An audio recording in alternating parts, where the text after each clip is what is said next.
രാവിലെ എണീറ്റ് വരുമ്പോൾ കാണുന്ന കാഴ്ച മഞ്ഞൊക്കെ മൂടിക്കിടക്കുന്ന മലനിരകളും അതിന് തൊട്ട് താഴെ ചെറിയൊരു കോർട്ടും കണ്ടോ, ചെറിയൊരു സ്റ്റേഡിയം കേട്ടോ. ഞാൻ ജനിച്ചു വളർന്ന എൻ്റെ സ്വന്തം വീട് ഇത് ഇടുക്കി ജില്ലയിലാട്ടോ. അപ്പോൾ ഇതാണ് വീട്ടിലേക്ക് പോകുന്ന വഴി. ഇവിടെ ഫുള്ള് കൃഷിയാണ് കേട്ടോ. ചെറിയ ഇറക്കമാണ്. പിന്നെ ഇവിടെ കൂടുതലായിട്ട് നമ്മൾ അച്ഛൻ നട്ടു വളർത്തിയ ഏലക്ക തോട്ടം, ഏലക്ക കേട്ടോ. കണ്ടോ ഏലത്തിൻ്റെ ചെടികൾ. ഇത് ഫുള്ളിപ്പം പറമ്പിൽ ഫുള്ള് ഏലവൻ തന്നെയാണ്. ഇതിൻ്റെ സ്ഥലം നമുക്കിങ്ങനെ മുകളിൽ അത് ആ കാണുന്നത് റോഡാണ്, അവിടെ അത് റോഡാണ്. അപ്പോൾ അതിൻ്റെ ടോപ്പ് വരത്തേക്ക് നമുക്ക് സ്ഥലമുണ്ട്. ആ ഫുള്ള് ഏലമാണ്. ചെറുപ്പത്തിൽ ഇങ്ങനെയുള്ള എല്ലാ കാര്യങ്ങൾക്കും കൂടുക ചെയ്യായിരുന്നു. നല്ല ഭംഗിയല്ലേ. ഇതാണ് ഏലക്ക. ഇത് മൂത്ത് ചെയ്യുമ്പോഴത്തേക്കാണ് നമ്മളിത് പറിച്ച് ഉണങ്ങാൻ കൊടുക്കും. ഉണങ്ങിയിട്ട് ഇത് പച്ചയാണ് കേട്ടോ. അതിനൊരു ബ്ലാക്ക് കളർ വരും. പിന്നെ വീട്ടിലേക്ക് ഇറങ്ങി പോകാൻ വേണ്ടിയിട്ടുള്ള വഴി പണ്ട് കാറൊക്കെ ഇറക്കിക്കൊണ്ട് പോകാൻ വേണ്ടി ഇവിടെ വീൽ ബേസ് മാത്രം കോൺക്രീറ്റ് ചെയ്തിരുന്നു. കാരണം ചെറിയൊരു ഇറക്കമാണിത്. എപ്പോഴും മഴ കിട്ടുന്ന സ്ഥലമായതുകൊണ്ട് ഫുള്ള് പായലായിരിക്കും, നല്ലോണം വഴിക്ക് വരും. ഇതുണ്ടോ, ഈ ഒരു രീതിക്കായിരിക്കും ഇവിടെയൊക്കെ ഉണ്ടാവുക. പിന്നെ നേരെ വീട്ടിലേക്ക്.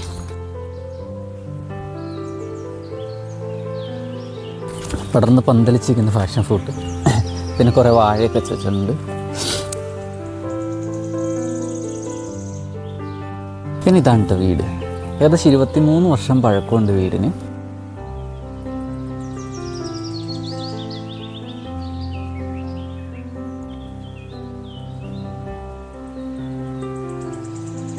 ഇത് നമ്മുടെ അത്തിയാണ്, കാട്ടത്തി എന്നൊക്കെ പറയാറുണ്ട്. പക്ഷേ ഇത് പഴുത്ത് കഴിയുമ്പോൾ നല്ല സ്മെല്ലുമാണ്, അതുപോലെ കഴിക്കാൻ വേണ്ടി നല്ല ടേസ്റ്റാണ് കേട്ടോ.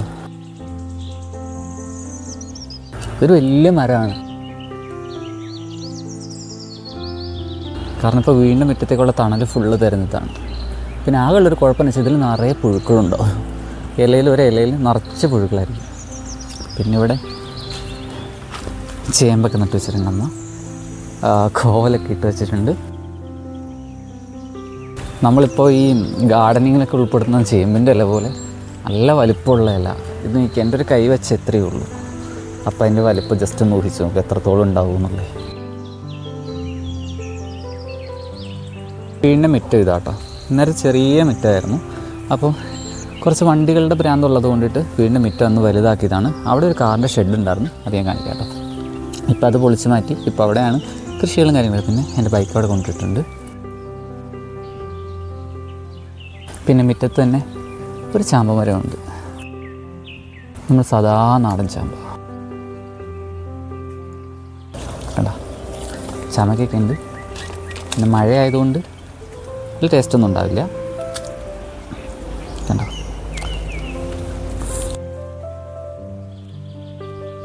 പറയാൻ തൊഴുത്തായിരുന്നു കേട്ടോ. ഇവിടെ പശുവൊക്കെ ഉണ്ടായിരുന്നു.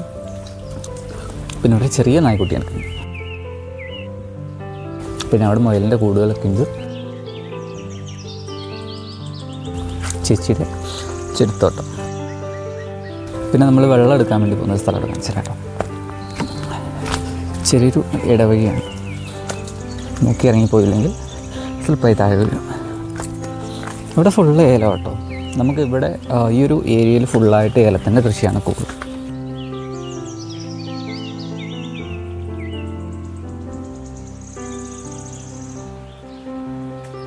ഏലം, വാഴ, അങ്ങനെയുള്ള കാര്യങ്ങളൊക്കെ ഉണ്ട്. ഇതായിരുന്നു പണ്ട് നമ്മൾ വെള്ളമൊക്കെ എടുക്കാൻ വേണ്ടി പോയിക്കൊണ്ടിരുന്ന സ്ഥലം. നമ്മൾ കിണറെന്ന് പറയുന്ന പോലെ ഇവിടെ പറയുന്നൊരു ഇതുണ്ട്, ഓലി എന്ന് പറയും. കേട്ടിട്ടുണ്ടോ എന്നറിയില്ല, ചില സ്ഥലങ്ങളൊക്കെ ഞാൻ പറയാറുണ്ട്. നേരത്തെ ഇത് ഒരു ഓലി, ഇതായിരുന്നു വെള്ളം എടുത്തുകൊണ്ടിരുന്നത്. പക്ഷേ ഇതൊക്കെ ഇപ്പോൾ ഉറവൊക്കെ വറ്റിപ്പോയി. ഉറവ് വറ്റിപ്പോയതോടുകൂടി അവിടുത്തെ വെള്ളമൊക്കെ കഴിഞ്ഞ്. ഇവിടെ ചാമ്പയുണ്ട്, ചാമ്പ മരമുണ്ട്, കാണാൻ പറ്റുന്നുണ്ടോ? കണ്ടോ, ഇവിടെയും ചാമ്പയുണ്ട്, നിറയെ ചാമ്പങ്ങ എടുക്കുന്നുണ്ട്. ഞാനൊക്കെ ചെറുപ്പത്തിൽ ഒരുപാട് കയറിയിട്ടുള്ളൊരു മരമാട്ടത് നമ്മുടെ ജാതിക്കൻ്റെ ഒക്കെ കുറേ ഇവിടെ വീണ് കിടക്കുന്നുണ്ട്, തൊണ്ടൊക്കെ കിടക്കുന്നുണ്ട്. ജാതി അതുപോലെ തന്നെ ഇവിടെ ഇതിൻ്റെ ചുവട്ടിൽ തന്നെ പുളിയുണ്ട് കേട്ടോ. പുളി നമ്മുടെ കുടംപുളി അല്ലെങ്കിൽ ഇതെന്താ നിങ്ങളുടെ നാട്ടിൽ പറയുന്ന പേരെന്ന് നോക്കട്ടെ. നമ്മൾ മീൻ കറിക്കൊക്കെ ഉപയോഗിക്കണം. പുളിയുണ്ട്.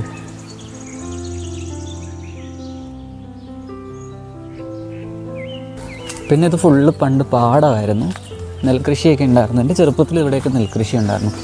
ഈ ഒരു ഏരിയ ഫുള്ള് നെല്ലായിരുന്നു കേട്ടോ, നെൽകൃഷിയായിരുന്നു. അത് കാണിച്ചു തരാം.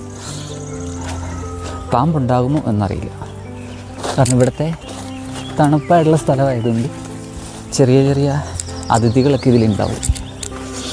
ഇതാണ് ഇപ്പം നമ്മൾ നിലവിൽ വെള്ളം എടുക്കുന്ന സ്ഥലം. നമുക്ക് അടുത്തേക്ക് പോകാൻ പറ്റില്ല. നല്ല ക്ലിയർ ആയിട്ടുള്ള വെള്ളം കേട്ടോ, കാരണം ചോറവ വെള്ളമായതുകൊണ്ട്. കാരണം ഇത് പാടായതുകൊണ്ട് എപ്പോഴും വെള്ളം ഉണ്ടാവും.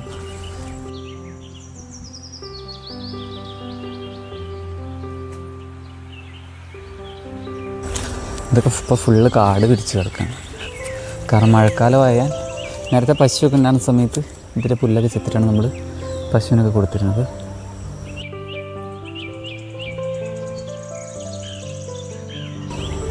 ഫുള്ള് ഏലത്തിൻ്റെ കൃഷിയാണ്. പിന്നെ കുറച്ച് മുമ്പ് പറഞ്ഞില്ല കൊക്കോക്ക, അതാണിത് കേട്ടോ. നിങ്ങൾ കണ്ടിട്ടുണ്ടോ എന്നറിയില്ല. ഒരുപാട് ഇപ്പോൾ എല്ലായിടത്തും തന്നെ ഉണ്ട്. ഇത് ഹൈബ്രിഡായിട്ടൊക്കെ ഇപ്പോൾ വരുന്നുണ്ട്. ഇത് നമ്മൾ നേരത്തെ പൊട്ടിച്ചിട്ട് അതിൻ്റെ ഉള്ളിലൊരു ചെറിയ കുരുവുണ്ട്. അത് കഴിക്കാൻ നല്ല മധുരമാണ്. അതിൻ്റെ ഉള്ളിലൊരു കുരുവുണ്ട്. അതാണ് നമ്മൾ ചോക്ലേറ്റ് അങ്ങനെ സംഭവങ്ങളൊക്കെ ഉപയോഗിക്കുന്നത് കേട്ടോ.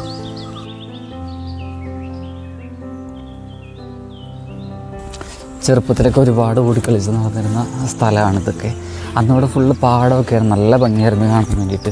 പിന്നീട് നെൽകൃഷിയൊക്കെ ഇവിടുന്ന് ഫുള്ളായിട്ട് നിർത്തി. കാരണം എന്താണെന്ന് വെച്ചാൽ കിളികളുടെ ശല്യം. ഓരോ സീസണിൽ ഓരോ കൃഷികളും കാര്യങ്ങളൊക്കെയാണ് ഇവിടെയുള്ള ആളുകൾ ചെയ്യുന്നത്.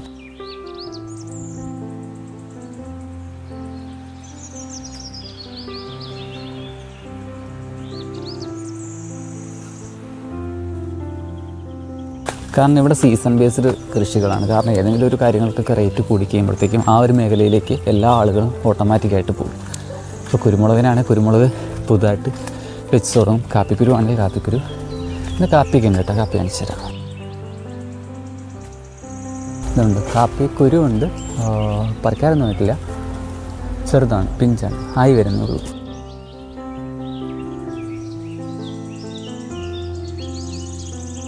കറിക്കെല്ലാം ഉപയോഗിക്കണം, അല്ലെങ്കിൽ ബിരിയാണിയെല്ലാം ഉപയോഗിക്കണം. ഗ്രാമ്പൂൻ്റെ മരങ്ങൾ കണ്ടിട്ടുണ്ടോ? ഇതൊരു ഗ്രാമ്പൂൻ്റെ മരമാണ് കേട്ടോ.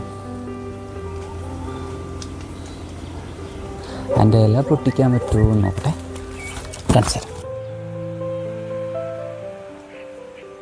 ഇത് കണ്ടോ, ഇതാണ് ഗ്രാമ്പൂൻ്റെ പൂവ് വരുന്നത്. ഇതൊരു ഇലയാണ്. ഈ ഇലയ്ക്ക് നമുക്ക് ആ ഒരു ഗ്രാമ്പൂവിൻ്റെ ടേസ്റ്റ് ഉണ്ടാകും. നമ്മൾ ഗ്രാമ്പൂ നോർമലി വായിലിട്ടിട്ട് ജസ്റ്റ് ഒന്ന് കടിച്ചു നോക്കുമ്പോൾ ഉണ്ടാകുന്നൊരു ടേസ്റ്റ് ഇല്ലേ, ഒരു എരിവ് പോലെ എന്തോ ഒരു ടേസ്റ്റ് ഇല്ല, ആ ഒരു സംഭവം ഇവിടെ ഉണ്ടാവും.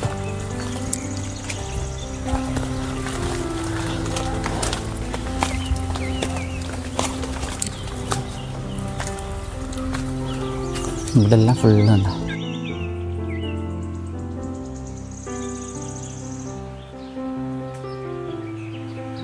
ഇവിടെ എല്ലാം ഉണ്ട് കേട്ടോ. അത് കാപ്പി.